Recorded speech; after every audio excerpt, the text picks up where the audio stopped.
This is a conversation that started in episode 1, part 1. So if you have not listened to that yet, I would recommend you listen to it before this one.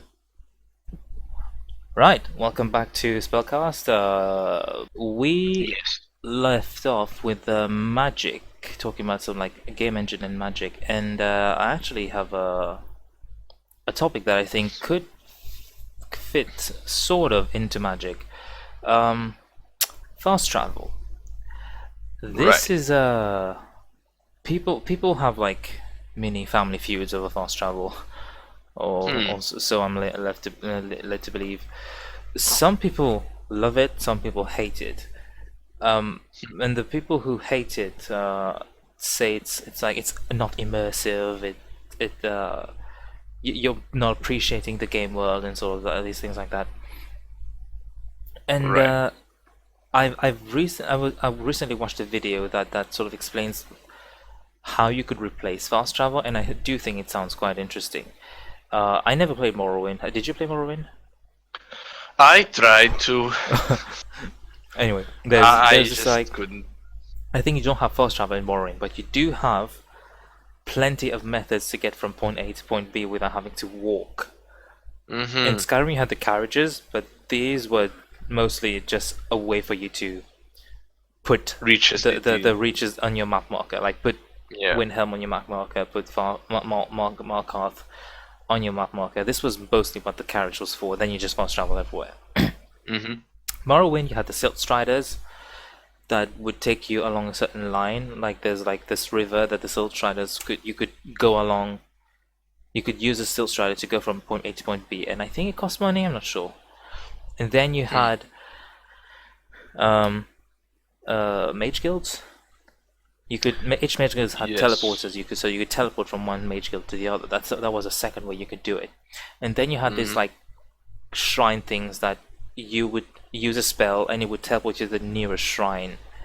I'm not sure what they're called, but there is some sort of like divine spell that you use it, and the nearest one to you teleport there.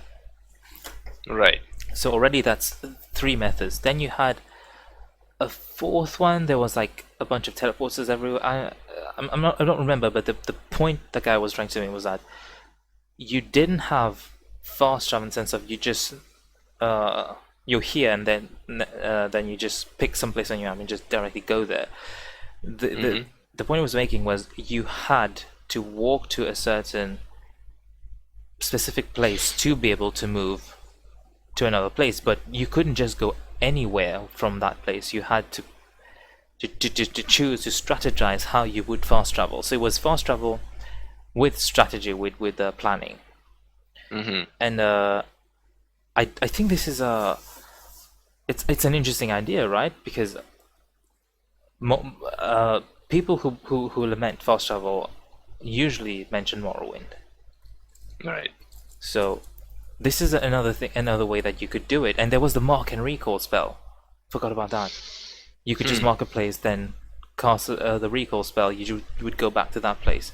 So already That's interesting. you have all these methods. You could teleport. I guess you could say it's not really teleportation. Not all of them were teleportation, but you could fast Hmm. travel. And in ESO you have way shrines. Way shrines. You can go there. You pay money. I think if you do you pay money? I think if you actually May fast I think. travel, you pay money. You do have the fast travel feature, but you pay money if you fast travel. You don't pay Yeah. money if you use the way shrine. So it de-incentivizes you to fast travel because you're going to lose money. I don't think that's a Mm. very good idea. This is gonna get modded out on day one. Mm-hmm. But Probably. yeah, I think this would be an interesting alternative to fast travel. Uh, Additionally, I guess this sort of it's followed like this magic alternative to fast traveling, magic alternative to waiting. Hmm. Instead of just like waiting, you stand here like a dummy for 5 hours. You actually I've. meditate, Yeah. Well. and there's a mod for Skyrim that does that. When you actually meditate, you see time just moving past you really quickly, and that's really cool. Yeah. Yeah. So I I don't think the wait mechanic needs to be replaced. It's there for Convenience. like convenience for Yeah. like 2 or 3 quests in the game. Like It's like unless there's not really actually necessarily not necessarily replace. I just say like you make it. It's like you have flavor text on item descriptions, right? right. It's sort of this idea that you make the weight law friendly, so to speak. Like you make it believable. Because a guy Right. standing in the middle of the market for 5 hours, like you would put that guy in an asylum. Well, yes, but it's like unless there's like different different mechanics from day to night. I don't think there's really much to waiting than just Well, go some inside, quests, you know. wait in town for shops to open. That's what I use wait for. Yeah, exactly. There's little to no reason to use wait, and except like, oh, I arrived at the wrong time. Sure, whatever, just wait. Like, you know, Yeah. because it's like you're carrying all that loot and you want to sell it, but you can't because it's night, and it's like you're not going to wait like an hour and a half to like for the whole day-night cycle to go by. So you really just wait, right? That makes sense. Yeah. Um, so I don't think that the wait system needs to be changed. I think there should be an animation to Fallout 4. You can only wait if you're sitting Yeah. or like. I mean, that's kind of annoying, though. It's kind of annoying, but it, like you said, someone standing in the same place for like 8 hours, like that. Yeah. No, that does makes less sense than like sitting in a bench and just wait it out. Yeah. You know, Yeah. That's that true. makes more sense. I guess if they like, I guess like they did it in Fallout 4, it's fine. Just sit on a bench, sit on somewhere, and just wait. You know, that's Yeah. fine. As for the fast travel, well, here's the thing. Yeah. Oblivion had the mistake of like you can fast travel to any city at the start of the game. And I don't think you should fast travel to every city Wait, at the did start you? of the game. Yes, you could. You could fast travel to every single city at the start of the game. I actually don't remember anything like that. Are you Yeah, sure? and I am sure. Okay. I'll It's take your word it's for it. been a couple of years, but I'm sure. All right. And like, no, that's a big no-no. I don't think that they should do that. Yeah, They should have the carriages from Skyrim for cities. That yes, that they should have. I believe so. Because like, you're in one.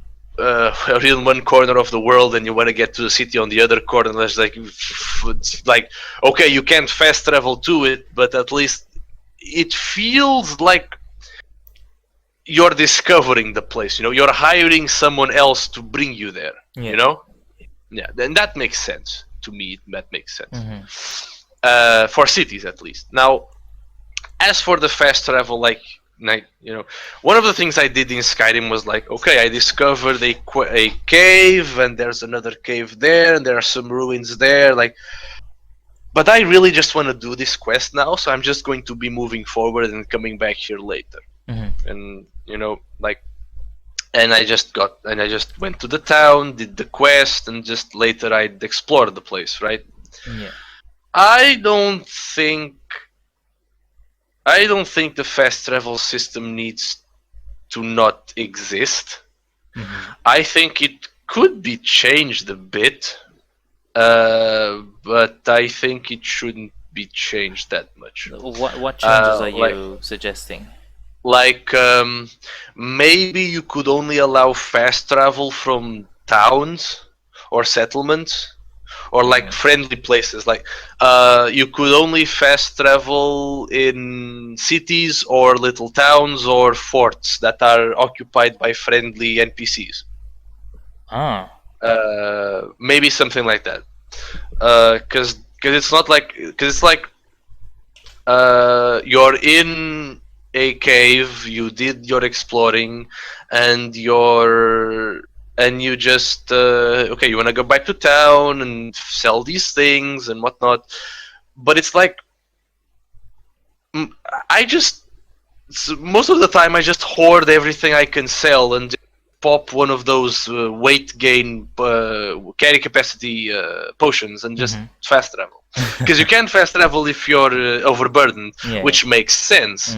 But you just pop a potion and go there and sell your stuff, get on a horse. do your business. Yeah, or get on a horse, I guess. Oh, maybe. So it's like you fast travel. You can you like your fast travel. You need. You're saying like you need certain conditions to be fulfilled to be enabled to enable fast travel. Maybe getting on a horse is another one. Oh, okay. Yes. That. Yeah. Okay. Because then you need to buy the horse. Yes. To allow fast travel whenever you want. Yeah, sure. That's nice. I like that. Maybe. Okay. Just an idea that came to me. You like the horse animal needs to take care of it, right? Maybe if you abuse the fast travel with a horse, your horse has like an upkeep, right? It's like the more you take care of it, the it's gonna stay. It might even die if you don't stop taking care of it. If you fast travel too much, it's gonna tire out more. You know, all these things. The more you fast travel, like a meter increases, and if that meter reaches full, either your horse gets crippled or is sick. You have to spend money to get it better, or it just dies, and you have to buy a new one. So it's sort of limiting the amount of fast travel you can do on a horse. So you have to maybe look for not abuse this method of fast travel, and over time the meter will go down as your horse regains vitality, recovers from fatigue, that kind of thing. Instead of having to constantly pay money to make the horse better, you use other ways of fast travel, or just don't fast travel until you can then if you're rich, you can just abuse the horse and just let it die and get a new one. Although I'm sure people are not going to do that, because my poor horse, right? Yes. They get attached to it. So there we go. How to improve fast travel? Emotional bribery. Yes, emotional bribery. Let's limit things a bit, Yeah. Just don't let people just get out of that cave in the middle of fucking nowhere and just fast travel back to the city. That's not fun. I mean, you can't fast travel indoors. Well, yes, but you just need to exit like fast travel. Oh, what do you think about? I guess this is tied to the engine, but open cities, open dwellings, open houses, open zones. I love the mod Open Cities. The only reason why I don't use it is because I don't want to kill my computer. Same thing. But I wish that was implemented, because it's like it's a big like, especially Whiterun, especially Whiterun. It's like busy. It's busy. It's a big city in the middle of Skyrim, and you're like you walk over there, and you're just look like, at it and your frame rate drops. You look at it, and it's like you enter, and there's like these big doors open, and it's a loading screen. Yeah. That's disappointing, man. Sort of anticlimactic, yeah.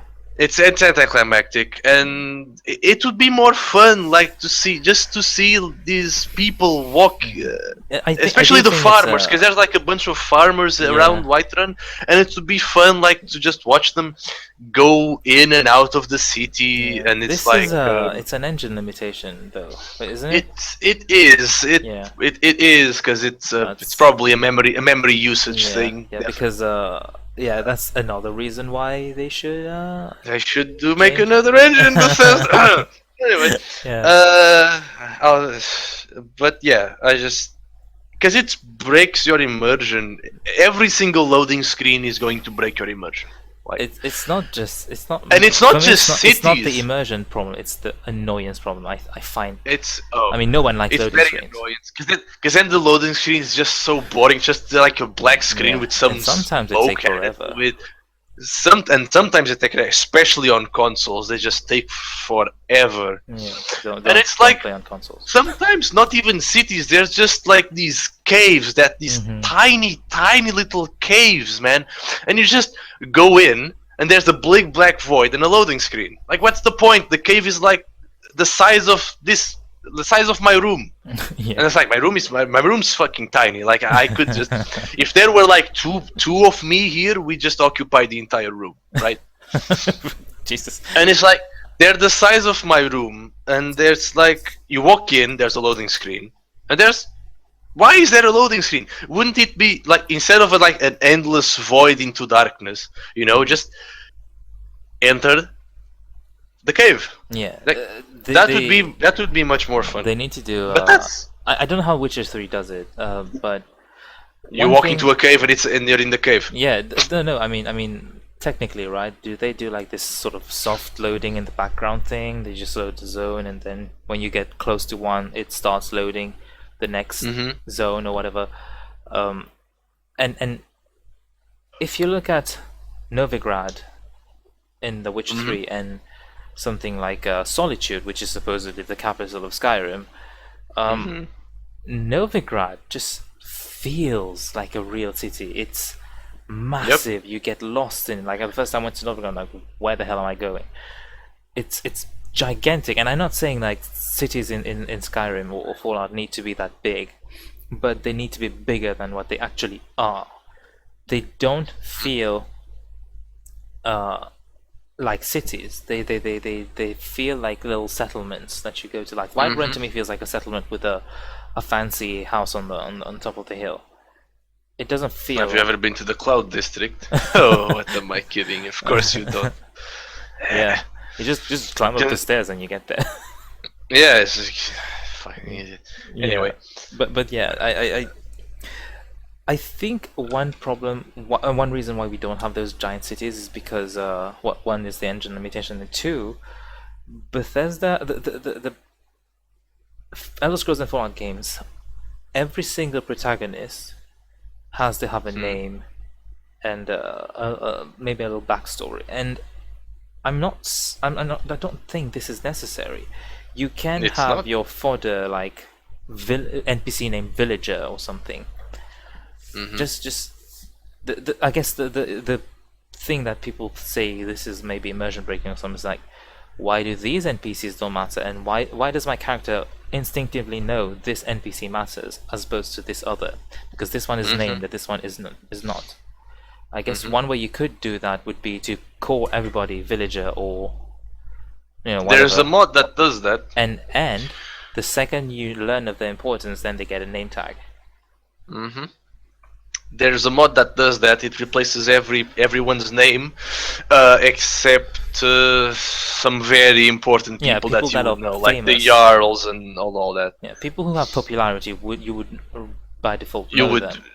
Yes, of course. Like just some random villager somewhere. You don't know who that is. Some random guy. Just who the fuck are you? Like, yeah. One thing that bothers me: the first time you arrive in Whiterun, like. Greymane or Battleborn? Like, who? What? Yes. Am I supposed to know who are these people? Like, what are? And it's like Greymane or Battleborn. Okay, just okay. Who are those people? Oh, you're new around these parts, right? Yes. Can't you fucking tell? How do I know your name then if I'm new? Yes, and it's like he's from Battleborn, and he has so Greymane sided with the Stormcloaks, blah blah blah, the Empire, blah blah blah. We are all a bunch of idiots. Yes, sure, whatever. This reminds me of an idea that just came to me, that especially when the first time I played Skyrim, I got to the farm where the companions were fighting the giant, right? And they killed the giant, and they're like, oh, and I think the only thing you can say to them is, wow, I am so impressed by that. Like, you can't be. I guess you can give some snarky answer to Ayla the Huntress, but you can't be like, this I could have done that. No, it's like they walk up to you and they're all like, we killed the giant. No thanks to you. And what? It's like, Okay, first time I played Skyrim, I didn't even fucking notice them killing the giant. yeah. So I was like, wait, well, no thanks to... What the fuck are you talking about? Get the fuck out of my face. Jesus. What the fuck, man? Yeah. I was just dazzled by it, because I was walking to Whiter and all of a sudden my camera shifts 180 and I'm like, oh, well, now that... Wow, we killed the giant. No thanks to you. Yeah. What? Did I miss something? Who are you and why are you talking to me? Why are you talking to me? Why do you assume I wanted to help you? Why? And I get it. You're the protagonist. You're supposed to help everyone. It's sort of their way of sort of not like very in a very not subtle way to push you into a quest. Yeah, but it's like it's not. It feels forced. They don't need to do. Yeah, they don't need to do that at all. Mm-hmm. They don't need to. They need to be. They need to be like. It needs to happen organically, right? So you enter. Yeah. I guess it's sort of what happens, right? You go towards the right run, and there's this bunch of guys killing a giant. If you see that, it's like, oh wow, maybe I can go talk to these people, and Yep. There you go. But if you miss that, you will get the quest when you go to your Vasco, whatever it's called. When just there in Oblivion, one thing I liked, even though it was done like very poorly, was like people would talk like I don't remember where the city where the Fighters Guild was. It's in Cologne, I think. I think it's maybe, and but you walk to the city and you hear people talking about the Fighters Guild this and the Fighters Guild that and then there are a bunch of little things like have you noticed this? Remember the quest where the woman had like a staff that was cursed and like these little scamps and the scamps and the scamps were just like following her because and you couldn't get rid of the staff and all that. It's like. And that's like her house for the day. Yeah, what's happened to her? And you hear about this, and you hear about that, and like, have you seen her? No, I haven't seen her since forever. And like, there's this weird smell coming from her house. You know? And that's how you found out. And later I remember reading that and I was like, okay, whatever, and just moving on. And later I found her house, and I was like, wait, this is the house of that lady that they were talking about. So I enter the house and I got the quest and I do the quest, and that's a good way to like do things. And Skyrim could do that. They don't need to like shove these because they're trying to like the Dark Brotherhood, you know. They're trying to shove down your face that there is a Dark Brotherhood in Skyrim. Like it's the first thing an innkeeper tells you. Yeah, there's this as boy soon as you ask. So what's going on? Like in fucking Riverwood, which is like the whole. It's like in the middle of Skyrim and Winterhold and Windhelm. Mm-hmm. It's like it's in the corner of Skyrim, and you're just like, there's this boy in Windhelm trying to summon the Dark Brotherhood. Like, Windhelm is I know not that far from I know, but see, how does this innkeeper in this little town in the middle of Skyrim that's true. hears about that boy, an orphan, who just escaped his orphanage just in Windhelm? Like, there's no need for this. I could just walk up to in Windhelm. Yeah, you get the quest when you get to Windhelm. Yeah, because there's this woman like with his son. He's like, can I play with him? Like, no, you can't do that because why? Because no, he doesn't say that to this shit. But it's like because reasons like, and you're much more interested to go in the house than just like this kid saying. There's a boy trying to summon the Dark Brotherhood. Ooh, go join them! Like subtlety. You know? For the Thieves Guild, they're actually like the Dark Brotherhood. Like Bethesda really wanted you to know there is a Dark Brotherhood. You can go to Windhelm to find that. For the Thieves Guild, you don't get that. You have to go to Riften to know. But the way they make you aware that there's a Thieves Guild is like you go through the front door and immediately a guy is like, "Who the fuck are you?" Like, okay, this is a city of gangs and whatever. I'm with the Thieves Guild. Is that supposed to be a secret? Yeah, exactly. It's called the Thieves Guild, but the first guy you meet in the city says, "I'm from the Thieves Guild. Give me your money." Yeah, something along the lines of that. But it's so Why are you forced. even not arrested yet? Like, Because, well, how does this? corruption, Like, okay, right? the guards are corrupt, Yeah. and it's the Thieves Guild that runs the city, and not the Jarl. I get it, Mm-hmm. but it's a secret society. Yes. That's not a secret to anyone. Yeah, yeah. Like in Oblivion, Mm-hmm. people denied that there was a thieves guild. Yeah, it's true. They're The like, oh, guards, the guard, all the guards what except is for that Thieves Guild? one guard, Yeah. the guards all said They like kept telling that there it's is made up, it's the not Grey true. Yeah, it's made up. Like thieves organized into a guild. That's bollocks. Yeah. Yeah, And like okay, but it's like they knew there was a thief called the Grey Fox. yeah. Yeah. Yeah. Right. But they never said like he's part of the Thieves Guild. Like there is no such thing as a Thieves Guild. That's ridiculous.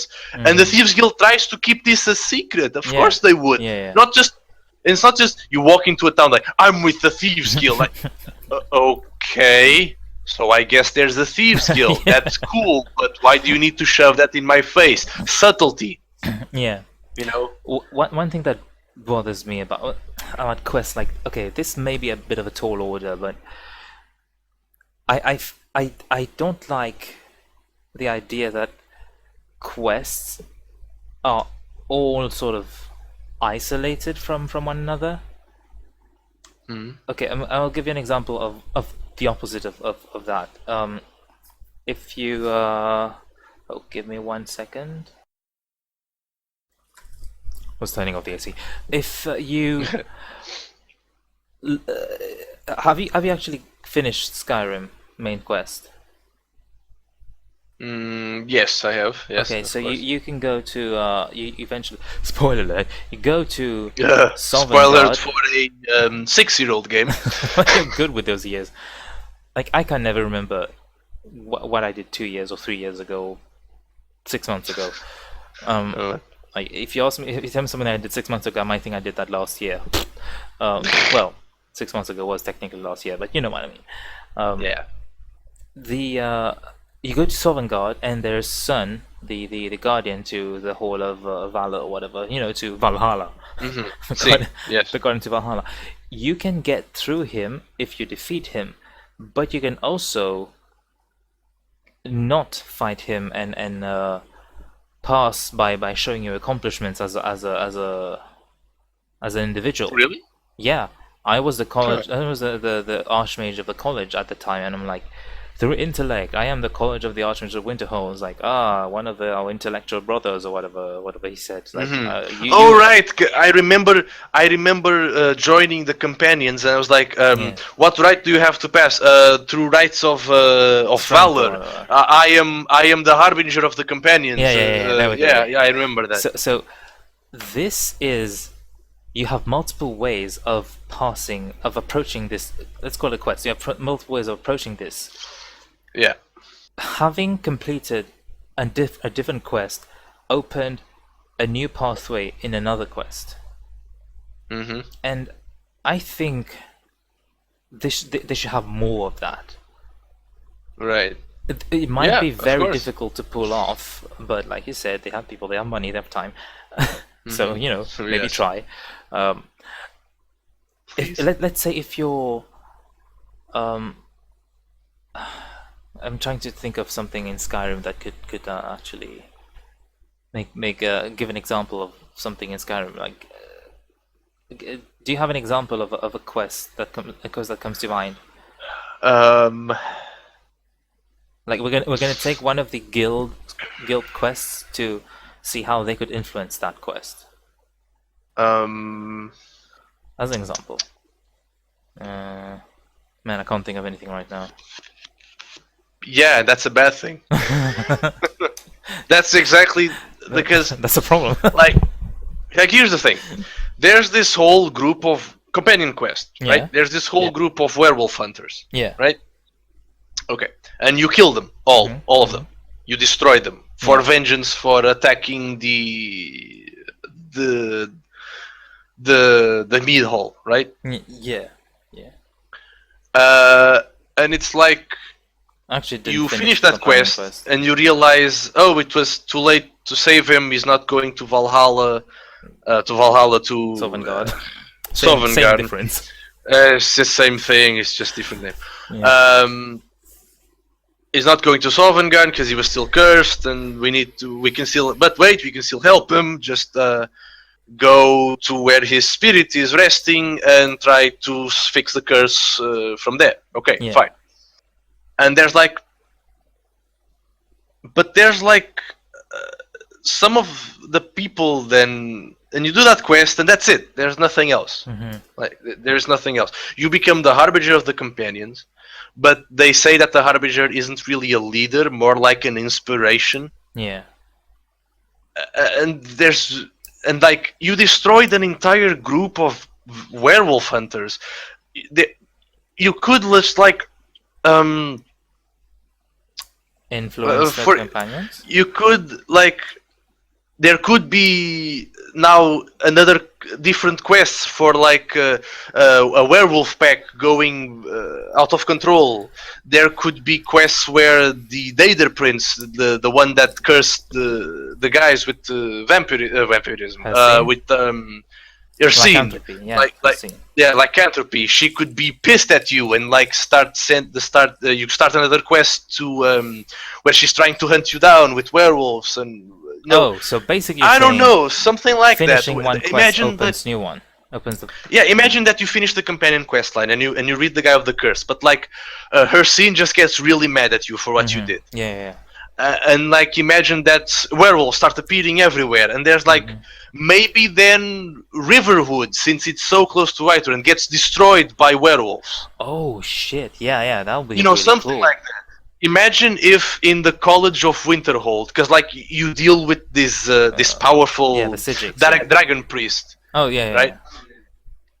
This powerful dragon priest and all that. Imagine then that instead of just killing him, like he just flees and then starts building an army to fight you and the college and then there's the whole thing where like you could help the Jarl because the Jarl doesn't trust the college, right?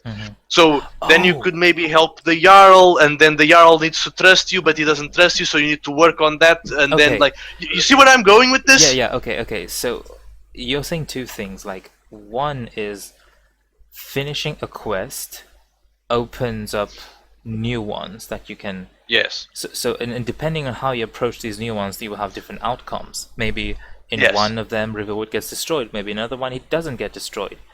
Yes. Okay. So it's affecting the game more permanently. This I think is a very compelling idea to me. I really like that.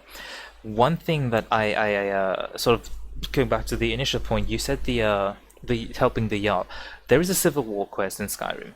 What if, like, I remember siding with the Stormcloaks, and you attack. I did another character, and I sided with. I just had a heart attack, man. Oh god. Okay, this is a conversation for another time. Yes. Who to side with? But if let's say you're the College of the Archmage of the College of Winterhold. Yeah. If you have this amount of influence with you, maybe you might be able to influence Jarl. Was it Balgruuf, the Jarl of Windhelm? Whiterun, yeah. You can influence him to join whatever, because you have influence now.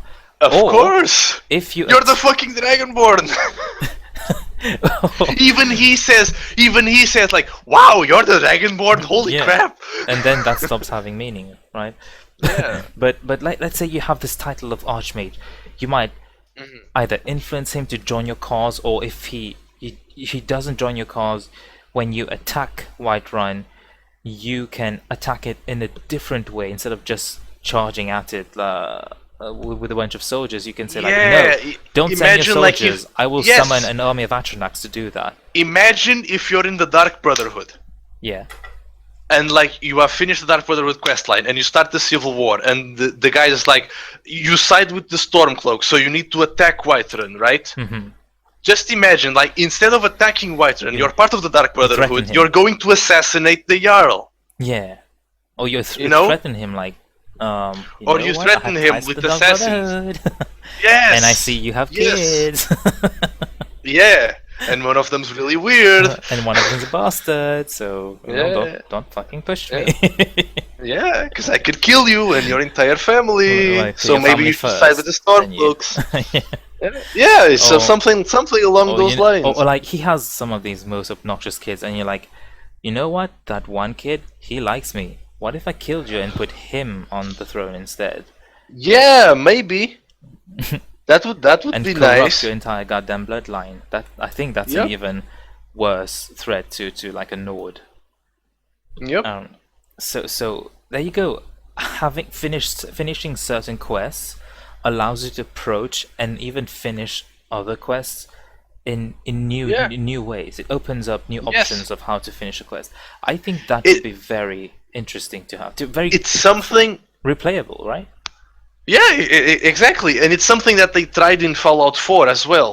But it's like, it's the illusion of choice in Fallout 4. Yeah, Fallout 4 has no choices. It's two ways of It's like- saying yes. One way of saying give me more money, and one way of saying no. Yes, and it's like there are 4 factions that affect the end of the game. Yeah. 2 of them are what could be considered the you're not a douchebag way. Yeah. And the other 2 is either you're an elitist prick or you're a xenophobic bastard, right? Yeah. So, but all of those just are just things like and you've talked to me about this before, like even if you do them like a certain way, You can't change the outcome. change the outcome. Yeah. Like, you become the leader of the institute, but you can't change how the institute works. Yeah. Oh, that. You become bugs me the so elder much. of. You become an elder of the Brotherhood of Steel, but the Brotherhood will keep on killing synths and Yeah. oppressing the people. Yeah. You become the general of the Minutemen, but all you really do is just build some cannons. The only outcome that actually makes sense for what you are doing is the railroad, because you're acting as a double agent. Yeah. But in the end, that just fucks you up with the Minutemen, and there's no reason for it. You are the leader of the Minutemen. You can just say, "Hey guys, I'm working as a double Yeah, agent. Just yeah. don't do anything stupid." And you can't do that, and that's ridiculous. There's absolutely no reason why you should not be allowed to just say, "Guys, I know this appears weird, okay, but look, I got this.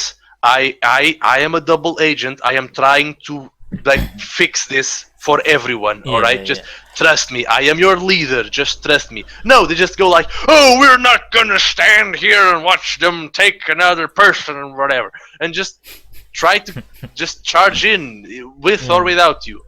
And it's like, and you're forced to Why kill did you them. let me and as then- your leader then? If you're just gonna Yes, ignore me? why did you make me your leader if when I say, "Look, just If your don't leadership does not matter. do it." Yeah, exactly. And it's the same thing with the institute. Guys, okay. I know you're trying to just make things better for the whole of humanity, but you have to stop kidnapping people. You have to. Otherwise, there's no point in doing this. But they're like, "No, fuck you, you can't do that." But why can't I do that? I am the leader of the institute. Just Yeah. because I sided with my son, spoilers by the way, just because I sided with my son in the institute does not mean I am a racist, elitist bastard. Yeah. I think the most That egregious just thinks part, I'm better than everyone The because egre- I'm not radioactive. Yeah, the most egregious part of the Institute's thing is that you, as the director, they still treat you like a henchman. Yes, And they they do. refuse to give you information. This blew my fucking mind. I'm like, I was talking to Dr. Madison Lee. I'm like, so what is X working on? And she's like, I'm not sure I'm ready to tell you that. You're not fucking ready. I For tell what? you when you're ready to tell me what the information is, and it's right now. Tell me, right? They treat you like a henchman. It's just like a machine to spew out radiant quests. Yes, of by course. the way, raid and quests, I think either you No, make them get like rid of them. either you spend like an entire year or something to make them like to quote Mr. Jesse Cox, No. to make them blowjob levels of good, Yes. or you make everything handcrafted. You No, just like enough with the just get rid procedural of them. quests. It just Get rid of doesn't them. work. Get rid of them. Yeah. The miscellaneous quest category should only be used for things that you see happen around you. That's it. For instance, For instance, like Winterhold. Hey, mommy, can I go play with that kid? No, just don't go to his house because reasons. oh, Investigate the house. you mean Windhelm? Windhelm. Yes. Yeah, sorry. yeah. Okay. Yeah. I was like Winterhold. There's Like, nothing that's there. it. That's the only. That's it. Yeah. That's and where then the when you miscellaneous. investigate the miscellaneous, then it opens up an actual quest. It opens up an actual quest. Miscellaneous quest shouldn't be like, go recover this guy's thing from there. Go, and then you go back, and it's like, go kill that dragon. There's a bounty. Like you kill the dragon, come back. Go kill that dragon. There's a bounty. No, stop it. The time that they spent implementing these quests could have been spent implementing much better ones. Yeah. Fewer but better ones. Like Fewer but quantity, better ones. Quality over quantity. Yeah. Of course. Yeah. So we're in agreement. One thing that we did say about using your position to influence the game world. I do think that your protagonist needs to have like an impact on the world, because I'm the Archmage of the College of Winterhold, and I'm also a werewolf, right? A strange combination, Right. but you know, it's Skyrim. Stranger things have happened.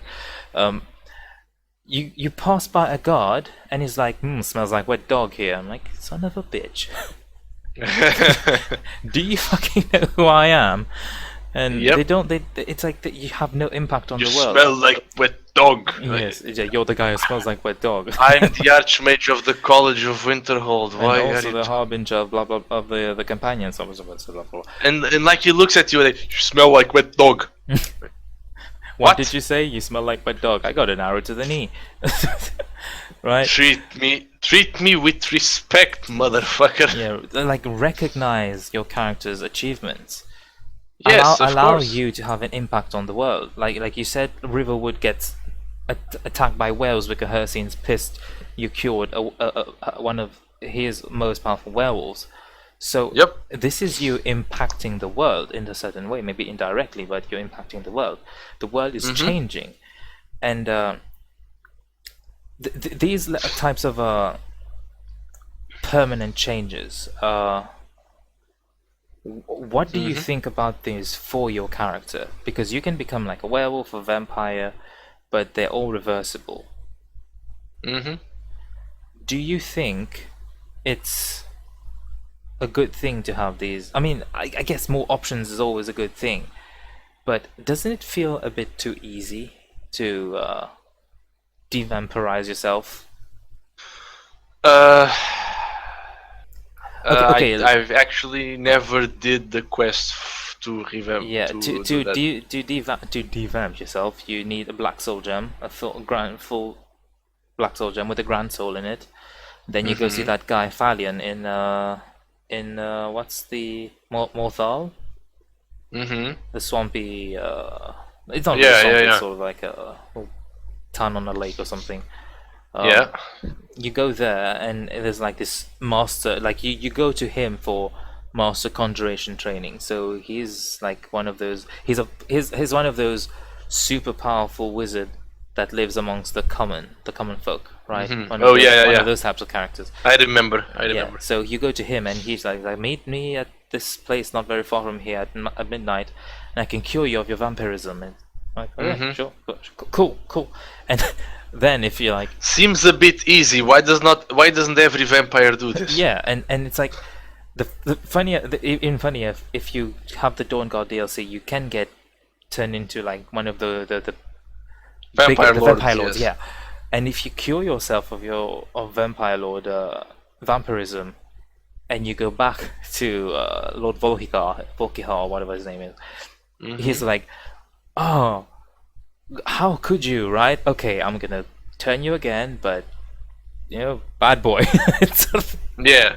it's sort of like a slap on the hand, like don't do it again. Mm-hmm. It's like I understand that it's it's sort of convenience, right? To just like if Yeah. you don't like how your characters, you can just sort of change that. But then again, you can't just. Well, I guess I'm starting to add that. Like I'm talking about changing your appearance on the fly. You need you need to use the console to do that. But in Fallout 4, you could change your hairstyle. Go to the go to a hairstylist and change your hairstyle. And I think they have a surgeon that you can use it to tweak your facial features. So they're making character customization less permanent, I guess. Mm-hmm. And like, what if you want to be a ghoul in Fallout 4? In Fallout, the next Fallout game, like one of those like your face looks like a scrotum ghoul. That would be interesting. Yeah, it also changes how people talk to you because there's a certain level of racism when it comes to ghouls. Like you go to Dime City, everyone's like, "Oh, fuck that ghoul," and you have Hancock just following you around, and nobody seems to notice him. So if they do that, they have to add this further level of complexity. So it would be great to have that, but I'm skeptical that it would actually happen. Maybe you could be a super mutant in the next Fallout game. Oh wow, that's taking it super far though. Maybe, but Like imagine armor. Oh, you know what? What if Khajiit and Argonians have digitigrade legs? They have like those weird animal hind legs. So they can't wear boots, the same boots that an Altmer or a Dunmer or a Nord wear. They have Right. the special boots, right? Mm-hmm. What do you think? I think that would be so cool if you could have Argonians and Khajiit have their own specific armor. Mm-hmm. That would be so cool. That'd be nice. And I'm you down for that. sort of like emphasize the differences and it allows you to roleplay even more. And I think this is, Yep. especially since Fallout 4, the roleplaying is severely lacking in Elder Scrolls games. It's a bunch of linear paths inside of an open world. Yeah. And I think they need to intertwine things a little bit to make things more interesting. Like Yep. the RPG elements need to, Bethesda needs to, what's the expression I'm looking for? They need to develop them. Pull up their socks. Is that the Yep, expression? I guess. Pull up their socks about the RPG element. Mm-hmm. Yeah, this is sort of sort of my stance on They the need to RPG get thing. busy. They need to that- get busy and start doing better work. Yes. Because there's little to no RPG for Fallout 4, Yeah. and the Elder Scrolls just simplifies it a bit, but it simplifies it in a way where it seems like they just took stuff out instead of implementing new things, new better things. Yeah. So they would need to think it through about what the game needs and what the game should have. Like, I would like to see like those like actual cool action RPG mechanics for those games. Action It would be RPG. nice. What do you have in mind? Like Dragon's Dogma? Like yeah, sort of like Bloodborne? you were mentioning maybe? about these, yeah, sort of like that, where you could like actual perks and like actual and instead of just picking like health, stamina, magicka, just make me better overall and let me have a system where I can pick and choose what I will use, you know? Oh, one thing I think this is more of a quality of life thing, really. If you have lockpick, right? You have Yeah. there's like 25, 50, 75, 100, then you're at master. What if when you're at, you can open any lock at any level you are. but it's very difficult to do so. Although the current lockpick mechanic, I find it very easy to bypass. I can open master locks with no lockpick. It's very simple. Yeah, because it's just a mini game where your but entire those mini games, because Skyrim and Elder Scrolls and Fallout are games that you spend hours and hours playing these things, and these mini games get old pretty quickly. Yes, especially the lockpick. Yeah, and the hacking. I think hacking is even more of a fucking pain. Yeah, hacking. I just got the perk for never being locked out and just spammed until I found it. Oh, I use a mod. I use a mod that gives you you can hack anything at any level, right? It gives you the perk, you get the perk, and then you can you can hack anything, and then when you actually enter the hacking minigame, it gives you one option. You only have that one to pick, and it's the correct one. So you don't even have to guess, to gamble, to retry. You just, there we go, click, here we go. I mean, one thing I think would be cool is that you had the auto try thing in Oblivion with the lockpick. Because I could not, for the life of me, do that goddamn mini game. So one of the first things I would do would be to get to, was it the Shrine of the Eternal? Do her quest, get the skeleton key, and then stop worrying about lockpick altogether. Just auto-resolve, because the lockpick never breaks. Yes. Auto-resolve permanent and until I pick it, right? This was my lockpick method in Oblivion. But in Skyrim, I can just do it. But still, it would be better if you could have, if you're at level 50, you're at like Adept or whatever the hell that level is, and you get a Novice lock, one that you need 25. If you're above that, it automatically unlocks it for you. So if you're at Master, everything that's below you is already unlocked for you. Right. Technically, it's already unlocked for you. You're at Master lockpick, you see an Expert lock, you just interact with it. It's like click unlock, it opens. You don't even have to go in the minigame. Because you're at Master lockpick. So you're better than at this thing. And so quality of life improvements, right? You just become better at these things. Yes. Yeah. So that's sort of it. We covered a bunch of stuff. What else is there left? What else? Did we talk about the story? I guess this depends on the Bethesda game itself.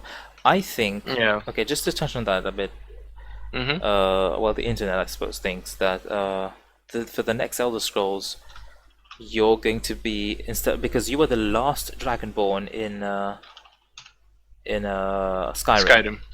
Maybe in the next one, the Elder Scrolls 6, you'll be a Shezarene. A Shezarene? Yeah. What's a Shezarene? I think a Shezarene is an avatar of Talos, or maybe hold on. Allow me to Google. I will lose my Google food to tell you what a Shezarene is.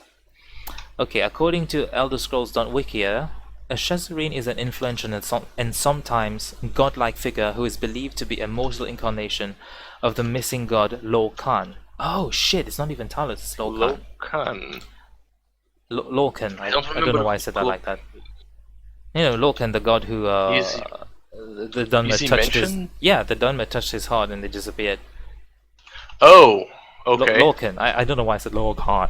Lorcan. One of his aspects. Several such individuals are believed to have appeared throughout various historical periods. The term Shezarene is derived from the god Shazar, the Cyrillic interpretation of Lorcan, and was first used in reference to Pelinal Whitestrake in the Song of Pelinal books. Many famous individuals throughout the Tamrielic history are believed to actually have been Shezarenes. They are considered to be the greatest champions of humankind, often appearing to defend their people against elven aggressors, similar to how many old myths portray the roles of Shor and Shazar. Okay. Yeah, that is a very interesting direction to go in, because there's a theory that says that the Thalmor want to outlaw. They're so like aggro about Talos because Lorcan is the god of mankind, Yes. but Lorcan is also was an Aedra who tricked the other Aedras into sacrificing their powers to create Mundus, and the elves, the Mer, they believe they come from the Aedra, right? So they Yes. sort of blame the ancestor god of Yeah, mankind. that's why they. Yeah, that's why they don't like Talos, because Yes, they're. and I think there's this idea that if they wipe out mankind or something of the kind, they will regain their status as Aedras, and that's why the Thalmor, their eventual goal is to wipe out everybody, and Yeah. because we've seen the Thalmor in Skyrim, right? The super fucking Bastards. yeah, racist or whatever. It's Yeah, but possible... why can't you side with the Thalmor? Good question. I mean, That's one of those things that they should have spent the time on. well, maybe in Elder Scrolls 6 you'll be able to decide if you're human or Thalmor. if you like Shazareen or some Adric reincarnation or something. I don't know. That would be really interesting. cool. Oh, damn! Yeah. There we go. And I guess if we're going to look at Fallout, Remember, what? remember, kids. In RPGs, being a dick is always an option. Should always be an option. yeah, I mean, look at what is that? Tyranny? Who made that? What studio made that? Was it Obsidian? I don't know. I don't know that game.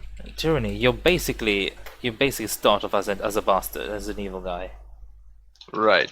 Yeah, it's Obsidian. So you know the people who make like CRPGs, who are known to make good CRPGs. So it's Tyranny.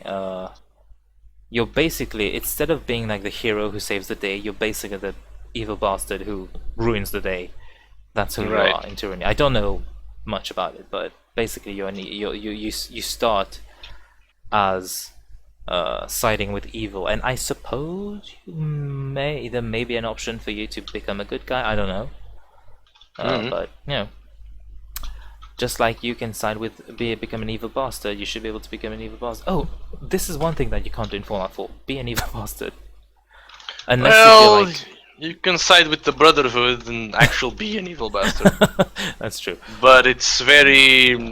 it's not as... Yeah, you're still following like a script. You're not free to choose, really.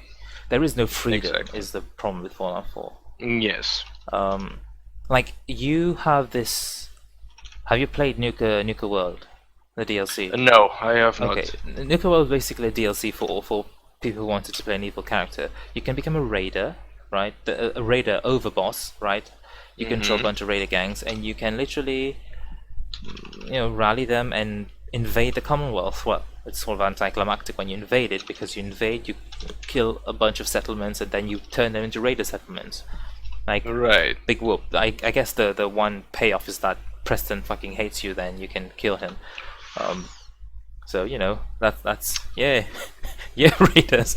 But you do get a side quest called Open Season, which is you can kill the raiders in Nuka World, but you get no rewards from that. There are no rewards. You don't get those like, you do get perks depending on which gang you favor. There are 3 raider gangs in Nuka World, and you can favor some, and depending on who you favor, you get a perk. But if you do the open season quest, you get no rewards, right? It massively privileges evil characters. And I don't want to do the open seasons quest, because you do get a new NPC, a companion that you can recruit, called is it Carter Gage, his name? But Gage is really fun. Gage is super cool. I really like him. But you can't reason with him, you can't influence him, you can't tell him, join my side, become a good guy, right? You can't do that. You have no influence over him, you have no impact on him. And the second you betray one of the gangs, the entirety of Nuka World psychically knows you did it. Yeah. Like, you can be hidden and sneak attack something, one of the bosses, they will know you did it, and entirety of Nuka World becomes hostile to you, including Gage. You can't you can't have a conversation with him like, oh my god, why did you betray the god of the bosses? Are you insane? Like, we and this thing was going well, right? And you can't talk to him, you can't influence him, you can't do anything. So it's the illusion of choice. exactly. Well, it's not really it's a pretty bad illusion if you ask me. Yep. It's terrible. Fallout 4 is you're on rails, right? Yep. You have no freedom, and I think Bethesda should really watch out for that for the next game. Yep, because it gets boring. Which is why I think they should give the next Fallout game to Obsidian. Yep. Like they did with New Vegas. Yep. Obsidian knows how to make. Obsidian knows how to make Fallout games. They should. Yes. They make them. Yeah, yeah. Wasn't there like a bunch of Black Isle people eventually made Obsidian? So they know how to make a Fallout Interplay. game. Yeah, Interplay. Yeah. So they know how to make them. Fallout New Orleans. They should give that to. They should give that to Obsidian. Also, if you're gonna make a New Orleans game, guys, Bethesda, Obsidian, whoever's listening, I want witches. Yes, witches would be nice. Yes. You already have psychic alien powers. Why not witches as well? Come on. You have like greys that have visited the planet. You can steal their weapons. Also, Fallout 1 had psychers in them, so yep. You know, if you're not gonna have witches, I want psychers. Yeah, just do it. That would be super cool. Come on. Yeah, come on. What you talking about? Also, be nice. Also, I want a mount of some description, like a bike that you repair or something, or maybe Fallout 2, you had a car. Yeah, a car is too bulky though. Because Fallout 1 and 2, they're very Mad Maxy. It's open, you can just drive places. It's like large areas of land that is just empty, and you have like this overworld that you travel through.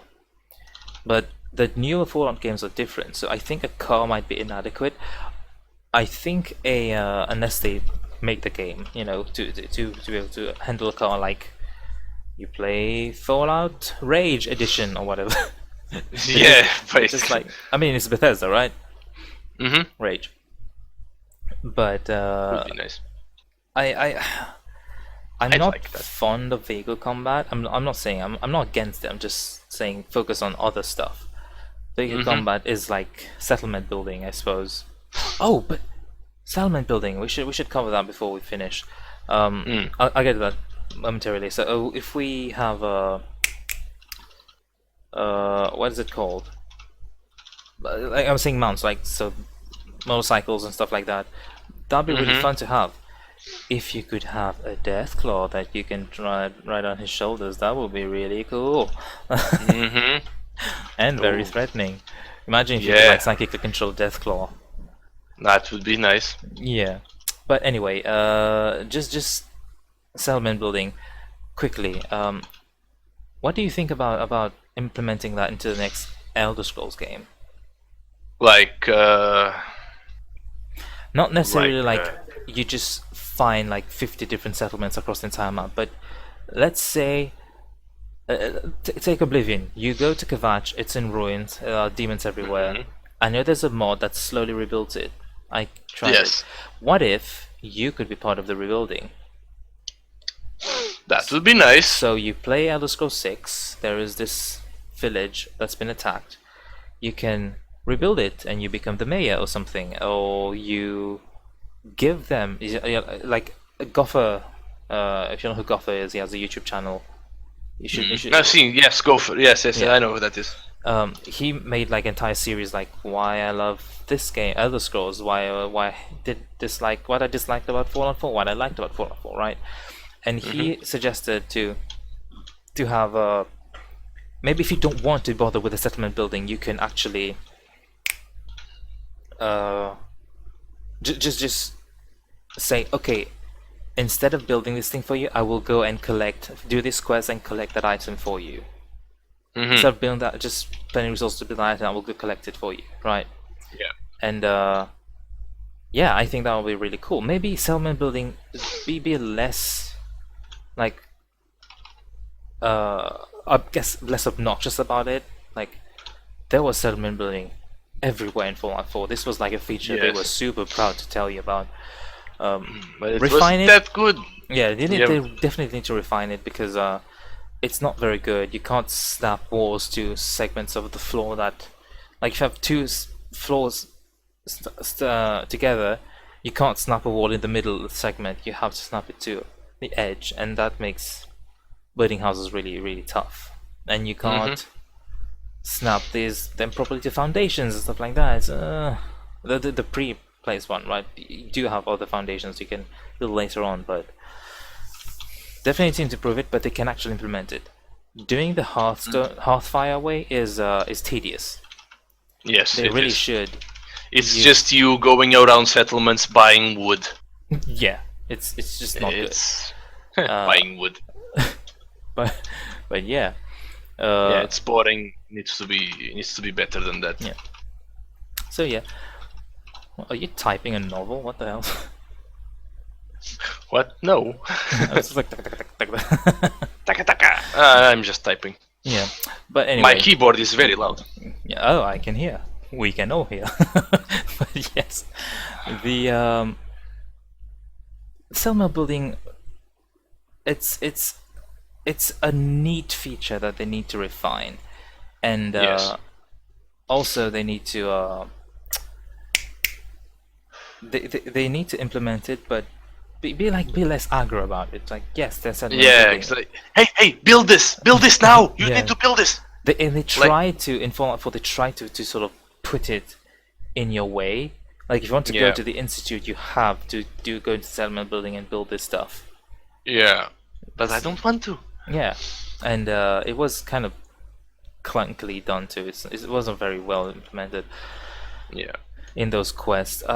It could be cool, like if you have this, you find this abandoned fort in the middle of the forest, and you start rebuilding it by yourself. Yeah. Wouldn't that be fucking cool? And you make this this is like the biggest player home. Either you rebuild it by yourself, or you just spend like 50,000 gold coins and have someone refurbish it, renovate it for you. If you can't be bothered with the building. Yeah. So Of course. yeah, I think that would be really cool. Well, Like I didn't even build anything in Fallout 4 except for the things I needed for the quest because I couldn't be bothered. Like the system is clunky. yeah, it's not the I most really rewarding. didn't. Yeah. It's not the most. It's like it's there for visual purposes. Like instead of seeing everything destroyed, everything becomes pretty and all, and that's fine. But it's I can't be bothered. It's not like I'm going to visit these settlements that often. I'm just going to explore and do this and do these quests, and then I'll probably be done with the game, and that was it. And I didn't feel invested in it. Like it was fun for how it lasted, but yeah, for like the first 30 minutes. there wasn't much meat to it, you know. Yeah. So I just never did it, and Yeah, I don't want to do it. Yeah, definitely. It's really a question of how you implement it. Like, I guess we already covered that. Just Yeah. make it responsive, make it user friendly, and one thing that also that sort of underlines the engine limitation of the creation engine is you had a limit on how much objects you could have in a settlement. And that's because all interactable objects, they take up more memory. Right. And you can't have that many because if you look at builds of massive player houses that they modded the Fallout 4 and allowed the Sims to blow past the limit, the lag is unreal. The frame rate, it's like you're looking at something at 15 frames per second. It's terrible. Yeah, it's awful. Yep. So maybe they do need a new engine. I don't know. But yeah. Ooh, that was us bitching about the Elder Scrolls formula. Make it better, and it'll be amazing. Yeah. Oh yeah. Like the potential Is there? Yes, the potential is there, and it's really obvious that it's there because of the modding. Like, Definitely, there yeah. are a bunch of things that Bethesda should learn about the modding community and not just use it to make more money. Yeah. They need to So treat their fans with a bit more Bethesda, respect, I suppose. just get to it. Yeah. I mean, okay, maybe that's unfair. This is not about respect. It's just not they're not It's just disrespecting their fans. It's just that they're being they're not lazy. respecting their fans. They're being lazy, Yeah, and yeah, yeah. stop being I'm lazy. sorry, Just Bethesda. Bethesda, I love you, but come on, Yeah, you can do better. you can do better, and I Especially hope you do about better. how many copies of Fallout Many, 4 a sales? lot. I know it was like a ton. Fallout 4 750 million dollar game launch. Oh, the game launch is like 750 million dollars. Fallout 4 has made tons of money so far. Cinema Blend? Why isn't Cinema Blend? Fortune. Maybe 4 was what would tell me. So representing parts a bit more. The game hasn't quite sold 750 million worth of units yet. Okay, Yeah. when was that written? A year ago. Okay. Yeah. So we can safely assume that they've sold Yeah, much more than that. yeah. Especially with all the expansions and the Oh sales yeah, and whatnot. yeah. I got the season pass because they're like it's increasing in price. You don't want to miss out, and I'm like, okay, I'll Yeah. bite. I mean, it was Sure. fun. It was okay. Like the base game is the problem. You're not gonna like if you build on shaky foundations, it's still shaky. Yeah, So definitely. well, That's why oh, they need to think on. They need to take a risk and just do better. yeah, And they can do better, and Yeah, I they hope they definitely will do can. better. yeah, and they need to give the next game to Obsidian. Yeah. Well, I wouldn't mind having another Obsidian Fallout at So all. would I. So Like they did a good job, and Yeah. they deserve it. yes, definitely. After all they went through to try and preserve the Fallout license, they deserve it. Yeah, they definitely do. Well, I guess this is Well, us. Well, that was the first episode of the Spellcast. Yes, I think we went over 2 hours Maybe. Well, with all the technical issues. if you have, throughout. yeah, blame my internet. Well, if you guys have nothing better to do for 2 hours than watching two guys rambling about how they love and hate listening. Bethesda games, this is the place for you. And I hope you stick around because there will be more. Oh, definitely more. There is so much to talk about. You have no idea. Oh yes. All right, so I guess this is us done, and This is us signing off for now. yes, I'm the Powerhead, and the host of this lovely piece of the internet is. It's Spellbound, and we'll keep an eye out at ludimism.com, ludumism.com. I will be posting a series of articles about my thoughts on what the next Elder Scrolls game, specifically Elder Scrolls game, could do with, like maybe some changes, some suggested changes. I do get a bit carried away, but I mean, it's a creative exercise, right? This is. It's food for thought. Yeah, exactly. Take it for what it is. Yeah. Just if you enjoy games and Bethesda games, you'll enjoy reading it. So just I do hope so. Well, just go there, pass some time. It'll be fine. Until then, see you later. See you later. If you did find this podcast interesting, fun, entertaining, and would like to support us, feel free to share it on social media with friends, families, contacts, whoever you think might be interested, and follow us on social media to know when the next episode will be up. So thanks for listening, and see you next time. Bye.